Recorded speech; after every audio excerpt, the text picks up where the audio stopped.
할렐루야. 6월 20일 금요일 매일 성경 묵상 가이드입니다. 오늘 말씀은 역대상 21장 1절에서 17절의 말씀입니다. 하위 직급의 사람은 상관의 명령을 거부할 수 없습니다. 대표적인 직종이 군인이나 경찰 계층이죠. 군인은 명령하달 지휘 체계이므로 이 명령 라인이 끊어지면 군대의 존속 자체가 위태로울 수 있습니다. 그렇기에 군기강 회의에 대해서는 모두가 우려하고 있고, 뉴스에도 가끔 그런 사건 사고들이 보도되면 아이고 군대 기강이 요즘 해이해져서 저래, 이렇게들 다들 이야기하잖아요. 참 우리 아들 지금 공익 근무 중인데 군 기강이 해이한가? 참 그렇습니다. 일전에 윤 전 대통령이 계엄령 선포 때에 군인들이 저는 동원되었습니다만은 군 최고 통수권자인 대통령의 명령을 거부할 수 없는 게 군인의 신분이죠. 그렇게 거기 부당한 명령임을 알지만도 작전에 투입될 수밖에 없던 게 아니었나라고 생각돼요. 남자는 군대에 갔다 오기 때문에 군인들이 저럴 수밖에 없다는 걸 다 알거든요, 사실은. 자, 오늘 말씀에 보면 다윗이 요압 장군에게 이스라엘을 계수하라 명령을 해요. 그런데 본문의 말씀을 계속 읽어보면 이 명령은 올바른 명령이 아니었다 그래요. 왜 그럴까요? 1절에 보면 사탄이 일어나 이스라엘을 대적하고 다윗을 충동하여 이스라엘을 계수하게 하니라 라고 하고 있거든요. 이것은 사탄이 다윗 앞에 또는 꿈에 이렇게 나타나서 해봐, 너 이거 해 라고 했던 건 아니에요. 그게 사탄의 충동이란 걸 어떻게 알 수 있느냐? 우리도 만약 어떤 일에 있어서 이게 사탄의 충동인가, 사탄의 시험인가, 아니면 하나님의 지시인가, 하나님의 지시하는 거, 지디 아니고 지시하는 건가, 이걸 알아야 분별을 할 수 있잖아요. 이 일은 다윗의 통치기 후반부에 일어났던 그런 일이에요. 다윗은 인구조사를 실시하여서 이스라엘의 국력을 대내외에 과시함으로써 자신의 명예를 높이고자 했던 겁니다. 하지만 결국 이게 하나님 대신 군사력과 같은 인간적인 힘을 더 의지하려는 그 마음에 반영된 그 결과이기도 했던 겁니다. 이런 다윗의 마음은 이제까지 보았던 다윗의 마음이 아니죠. 상당히 교만해졌다고 할까요? 지금까지 다윗이 이웃 나라들을 정복하게 되어서 아브라함 때 약속받았던 땅을 차지하게 된 것은 하나님이 다윗을 도우신 결과였죠. 18장에서는 보면 다윗이 어디로 가든지 여호와께서 이기게 하셨도다 라고 기록하고 있잖아요.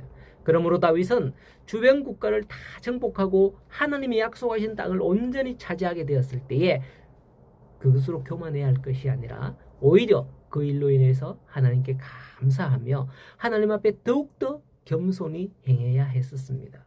그런데도 다윗은 모든 정복 전쟁이 마무리되자 마치 그 일이 자기 힘으로 되어진 것인 양 교만해져서 내 힘이 어느 정도인가 한번 볼까? 이런 거 아니겠습니까? 이런 말씀을 보다 보니까 갑자기 미국의 트럼프 대통령이 생각이 나요. 자기 생일날 전에 보니까 자기 생일날 미국 군인들의 열병식을 겸하여 했다 그러죠.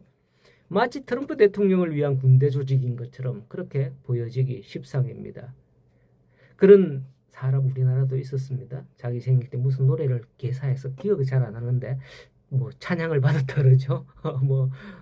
참으로 교만의 격치가 아닐 수 없습니다. 사실 우리는 이러한 사실 앞에서 우리 인간의 실존을 생각하지 않을 수 없어요. 여러분, 다윗이 어떤 인물이었습니까?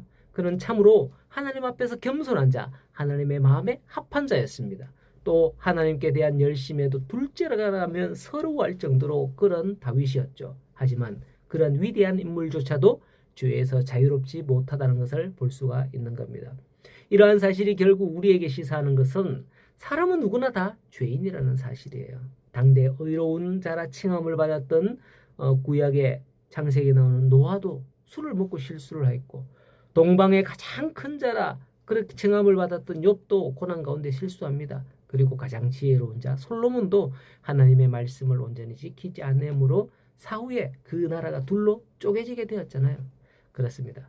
모든 사람은 다 죄에 있는 사람이고요. 다 예수 그리스도로 통하여서 구원받아야 할 존재입니다. 사람들 중에는 예수 믿고 구원받으라고 하면 자기가 죄 없는데 왜 구원받으라고 하느냐 항변하는 사람들이 있습니다.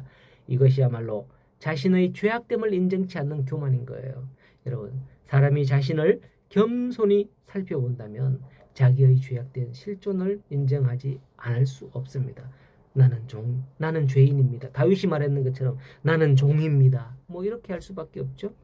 자, 어지간 다윗은 요압 장군에게 인구조사를 시키게 되죠. 그러자 요압은 3절에 내 주 왕이여 이 백성이 다 주의 종이 아니니까 내 주께서 어찌하여 이 일을 명령하시니까 어찌하여 이스라엘이 범죄하게 하나이까 라고 합니다. 하지만 왕의 명령이 요압을 재촉한지라 드디어 요압이 이스라엘 땅을 두루 돌아다니면서 백성의 수요를 다윗에게 보고하죠. 요압은 다윗의 신하로서 왕의 명령을 거부할 수 없었던 겁니다. 이 일은 분명 하나님께서 기뻐하지 않는다는 것을 요압은 이미 알고 있었어요. 그럼에도 불구하고 왕의 명령을 거부할 수 없는 거죠. 6절에 보면 요압이 왕의 명령을 마땅치 않게 여겨 레위와 베냐민 사람은 계수하지 아니하였다 합니다. 그런데 어떤 분은 이 7절에 보면 하나님이 이 일을 악하게 여기사 이스라엘을 치셨다 이렇게 나오거든요. 그래서 어떤 분들은 요압이 왕의 명령을 온전히 순종하지 않아서 치는구나 이렇게 설교하는 걸 제가 들어본 적이 있어요. 결코 아닙니다.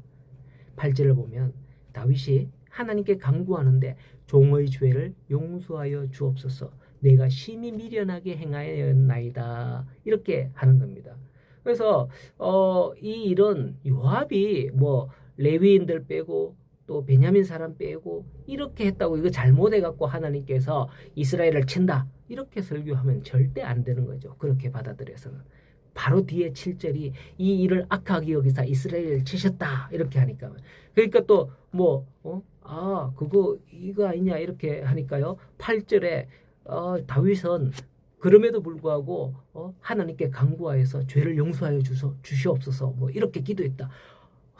황당하게 이렇게 연결하는데 절대 아닙니다. 다윗이 잘못한 거예요, 사실은. 이런 것을 보면 참 어쩌면 다윗은 자신의 죄를 깨달을 때 속히 회개하는 것을 볼 수가 있어요.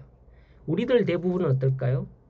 끝까지 숨기고 드러나더라도 막 부인을 해요, 부인. 요새 보면 막 경찰에 잡힌 그런 사람들 보면 자기는 죄인이 아니라고 자기가 죄에 안 지었다고 이렇게 부인하는 사람들 참 많잖아요. 일반적인 사람들의 이 심성은 보면 오리발 내민다 그러죠. 부인해요, 부인. 아니라고 자기는. 하지만 다윗은 그렇지 않았던 것을 볼 수 있어요. 이러한 부분들을 우리가 본받아야겠다고 생각을 합니다. 하지만 하나님은 결코 죄악은 좌시하지 않는다. 아무리 다윗이 그것을 하나님 죄송합니다. 잘못했습니다. 용서해 주세요. 라고 했다 하더라도 하나님께서는 결코 죄악을 묵과하지 않는다. 좌시하지 않는다 하는 분임을 알아야 됩니다. 비록 가장 총애하는 다윗이라 할지라도 말이죠. 이 일로 하나님께서는 나단 선지자를 보내서 네가 1, 2, 3번 중에서 어떤 벌을 받을래? 선택을 하게 하죠. 뭐 거기에 대해서는 자세히 언급을 하지 않겠습니다만 본문을 참고하시면 되고요. 그렇지만 그 진노 중에서도 하나님께서는 긍휼을 잊지 않으신다라는 것을 볼 수 있어요. 징계하시면서도 불쌍히 여기사 다윗의 눈물과 기도를 들으시고 그 징계를 이제 그치시는 것을 볼 수가 있습니다. 오늘 말씀에서 우리가 믿는 하나님은 어떤 하나님인지 오늘 말씀에서 볼 수가 있어요. 내가 뭐든지 할 수 있다. 교만하지 말고요. 혹 범죄함이 있을 때 하나님의 징계를 달게 받고 하나님의 사랑을 회복할 수 있기를 바랍니다. 오늘도 내 모든 중심이 하나님의 앞에 있는 하루가 되어서 정말 하나님의 인도함을 받아서 항상 승리하는 여러분의 인생이 되기를 간절히 소원하고 축복합니다.